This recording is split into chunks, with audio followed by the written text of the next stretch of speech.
بیوی سے تعلق کرنے سے پہلے یہ دعا مانگنی چاہیے، یعنی جسمانی تعلق مراد ہے۔ ان ابن عباس رضی اللہ عنہما قال قال رسول اللہ صلی اللہ علیہ وسلم لو ان احدکم اذا اراد ان یأتی اہلہ قال بسم اللہ اللہم جنبنا الشیطان وجنب الشیطان ما رزقتنا فإنه ان يقدر بینہما ولد فی ذلک لم یضرہ شیطان ابدا، متفق علیہ۔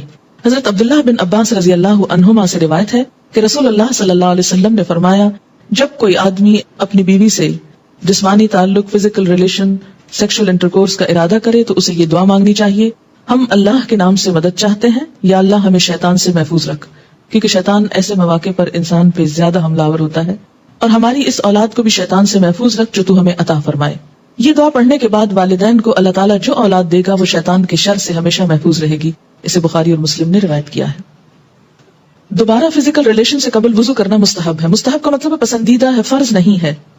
عن ابی سعید الخدری رضی اللہ عنہ قال قال رسول اللہ صلی اللہ علیہ وسلم اذا اتى احدکم اہلہ ثم اراد ان یعود فلیتوضأ، رواہ مسلم۔ حضرت ابو سعید خدری رضی اللہ تعالیٰ عنہ کہتے ہیں کہ رسول اللہ صلی اللہ علیہ وسلم نے فرمایا، جب کوئی آدمی اپنی بیوی سے تعلق قائم کرے پھر دوبارہ کرنا چاہے تو پہلے وضو کرے، یعنی ایک دفعہ کے تعلق کے بعد ضروری نہیں کہ نہایا جائے، اگر اس کے کچھ عرصے بعد دوبارہ تعلق کی ضرورت ہو، مثلا یعنی ایک رات ہو سکتی ہے۔